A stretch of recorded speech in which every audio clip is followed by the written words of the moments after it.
Listen, it doesn't always need to make sense at the very beginning. At the very start of you intentionally deciding, I'm going to live a better life, you're going to have to go all in on whatever you decide that you want to do. Now, the sensible side of someone else looking in is going to look at what you're doing and saying, hey, you're spending a lot of money, or you're risking a lot on the table to make this happen. Do you think it's worth that risk? Why don't you do something that's a little bit safe? And if you're anything like myself, you'll see that safety is almost disgusts you, almost makes you sick of the idea of one day in the future that you'll look back and realize that you just wasn't willing to give it your all. There's a part of you, if you really feel that there's a part of you that is destined for something a bit better, a greater life, then anyone that you speak to about your ambitions and your goals, you need to tread carefully. Because if you spend a lot of your time speaking to people with small minds, they're going to try and drag down your ideas.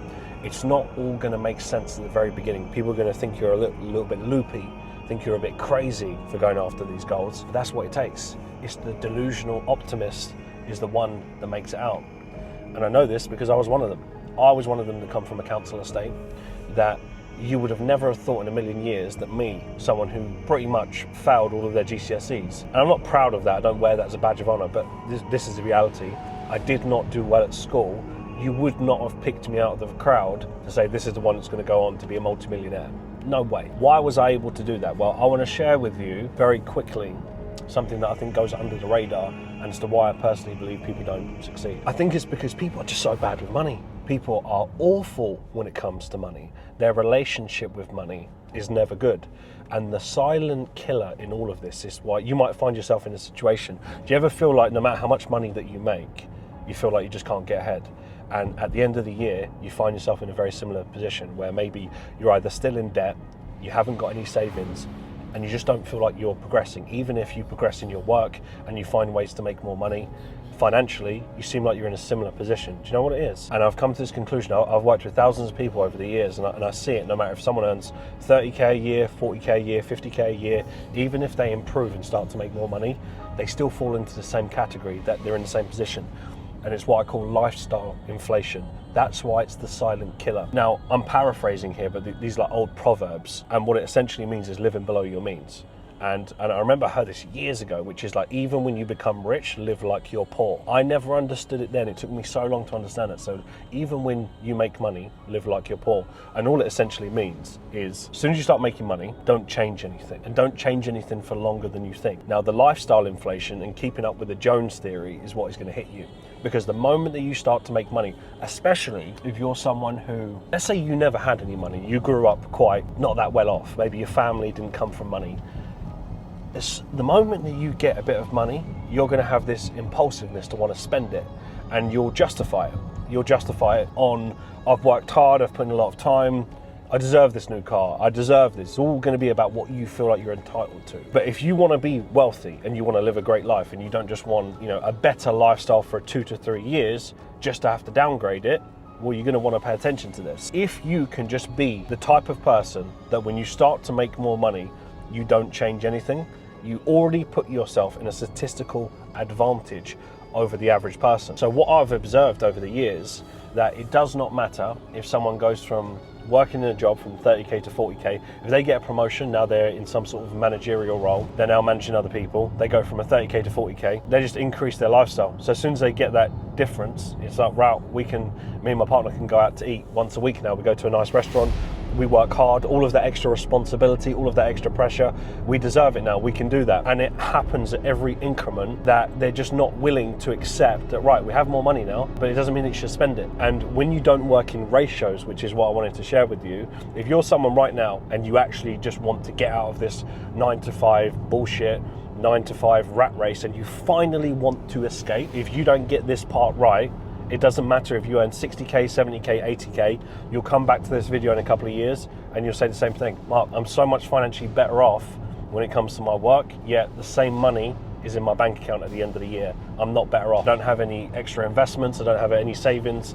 Yes, I'm living a better life, but I almost feel like I'm in exactly the same place. And the reason for that is because of lifestyle inflation. You have to devise a plan that even when you start making more money, that you're not just going to increase your life. You're going to be able to take a step back and go, right, this is my money, but it's kind of not. You almost have to put it as an invisible lock on your finances and then put it to good use. And if you start working in ratios, at the beginning, it's not going to make sense. You might be in your overdraft, you might be taking a line of credit, you might be buying courses, you might be putting money into trading if you're someone who wants to earn extra income, or a business. Maybe you started a business and you've taken a loan out. It's not going to make a logical, sensible sense, is what I'm saying. And everyone from the outside, they're not going to understand you, they're not going to believe in you, and they're going to think you're crazy. And it's because they operate at a level of consciousness that only makes sense to them. So it's the same thing. Would you take fitness advice off of someone who's extremely overweight? No, you wouldn't. Would you take financial advice off of someone who's not financially well off, or someone who has never run a business? You wouldn't take business advice of someone who has never run a business. Why? Because you intuitively know they do not understand the pressure and what it takes to make it successful. So you have to understand you're a minority of thinking, and that's absolutely okay. You're going to be misunderstood, and you've got to embrace that, and you've got to feel comfortable with that. So that's the first part. So knowing up front, this is not going to make sense. Most people that I speak to, even if that's friends and family, they're not going to believe in it, and guess what? They don't need to. They do not need to believe in it.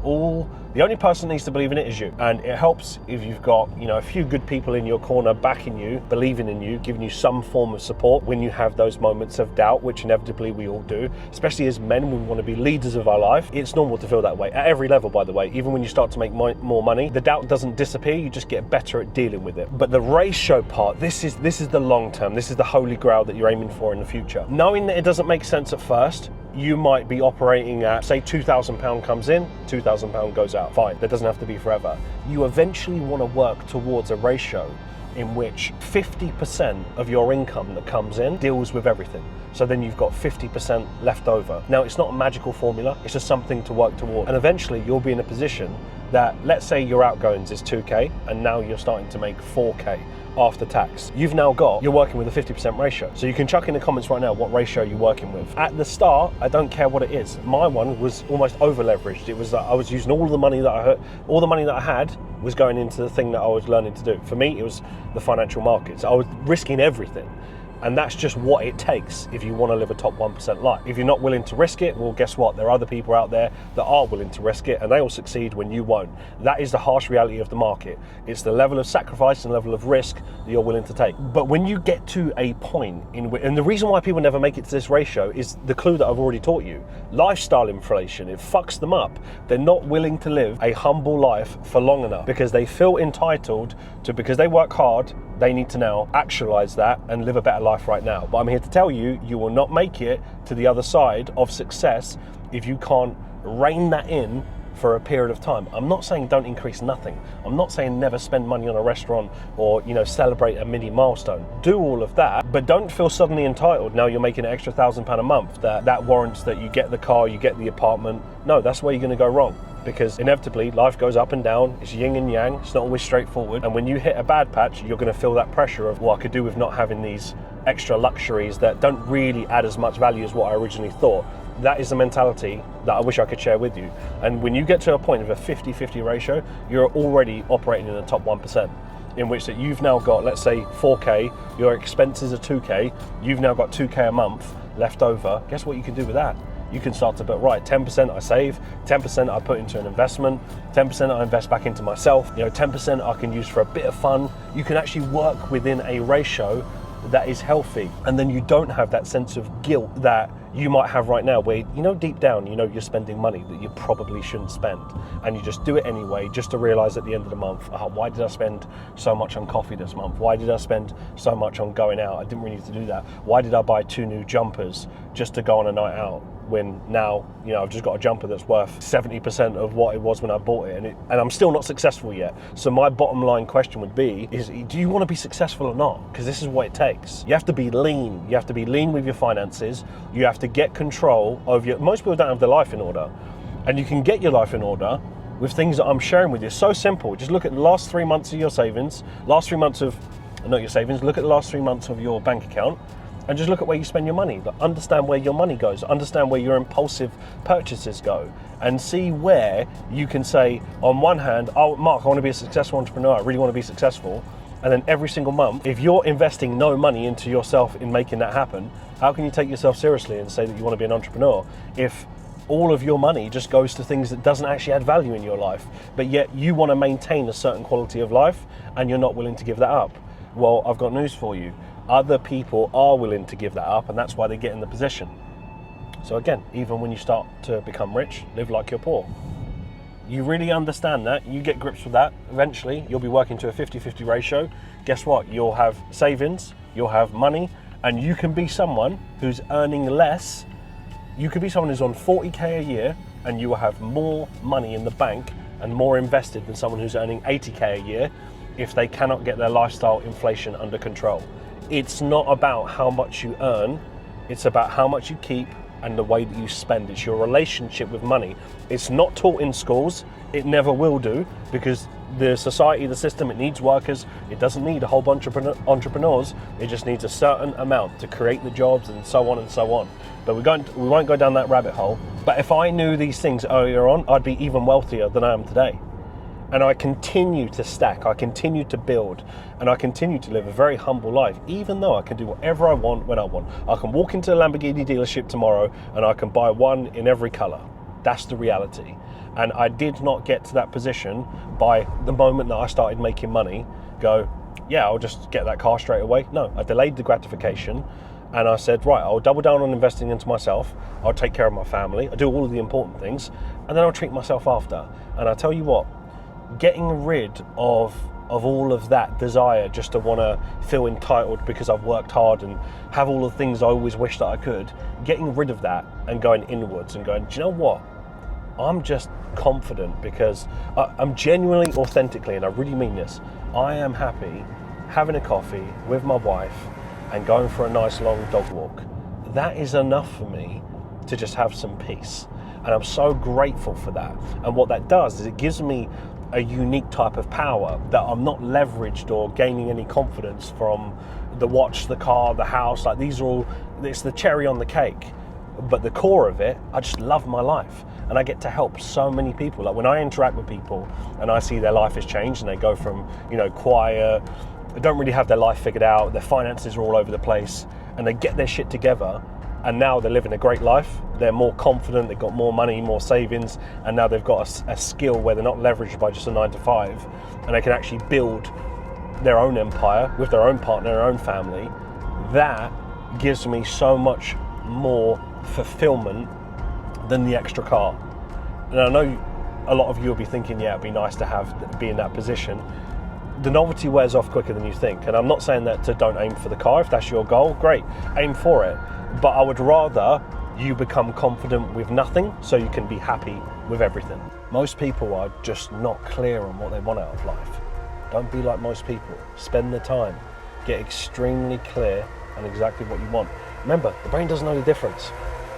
The mind doesn't know the difference as to whether something is happening or you're just visualizing it. So if you get every single sense involved as to how you'd want to live, how you'd want to feel, how you'd want to smell, how you'd want to look, everything and every sense was involved, the brain doesn't know the difference whether it's happening in real time or not. And what happens is the universe will then meet you at a certain point to actualize that. And on a subconscious level, you will just drive towards it. You will just move towards it. You have to get your mind aligned with your goals, and your actions need to be aligned with your words. When you do that, you start operating on a completely different frequency. And you might come from humble beginnings. You might have grown up with not much in life, but that will not be your future. You will break out of that. You will break the cycle and you will go all in and put yourself in a completely different position. And the only way that that truly happens is when you get crystal clear on who you are as a person and why you want to do it. The how will meet you when the why is strong enough. If the why is not strong enough and you don't know why you're doing what you're doing, on those days when you're exhausted and you're tired and you don't feel like doing it, you just won't do it. The how will figure itself out. You sitting there thinking, how am I going to make it out of the 9-to-5? How am I going to make, my yearly income from a second source? How am I going to do that? It doesn't matter about the how. That will figure it out when you actually understand why you're doing what you're doing. Because any rational person, when they come through a lot of pressure and risk and stress, they'll talk themselves out of it. And that's because you don't want it bad enough. But I'm here to tell you, someone who's made it out from a counsellor state. I had nothing. I had absolutely nothing. I would look out and just see the average person accepting a mediocre life. And I had no support network. I had my dad, who's disabled, paralyzed in the right side of his body, couldn't do anything, could barely talk to me. I had my mum, her first language isn't English, bilingual and talking in different languages. We don't have the support network whatsoever. So I'm looking around thinking, wow, you know, the odds are a little bit stacked against us here. We don't really come from the best place. I'm not really academic at school. How are we going to get out of this position? And then when the how of like, how are we going to do this? My why was so strong because I used to look around and think, I'm not accepting that this is going to be the life for my mum and dad forever and for my family. I have to break the chain. I have to be the one to break the cycle, so then we're no longer in future generations living this life. And I have to bring more credit to my name. And I remember sometimes I used to just sit there by myself, looking out the window, thinking, I used to think about my name and call this weird or not. Maybe you guys do the same thing. I would feel like my name carries some sort of weight and it can mean something. Maybe not right now, but something in the future, that when people would say the name, you know, Mark Hutchinson would actually stand for something. It would carry some weight and it would mean something. And I used to feel it. And that's why I'm sharing it with you, because it would be that every cell in my body, I felt it. All my senses were involved, that one day down the line, I will be someone that is worth something. And I'll be someone that has made a massive impact. I don't know what it will be, but people will talk about my name as something of great, doing good to the world, giving back to society. And now that's true, and I feel that, and I want to continue to do that. I want to be, if it's the voice that people come back to, that look, I watched your video and I was brave enough to just go after my goal, great. That if I can inspire people to do that, I'll continue to do it, because I know exactly what it feels like to come from nothing and to make it out, and you can too.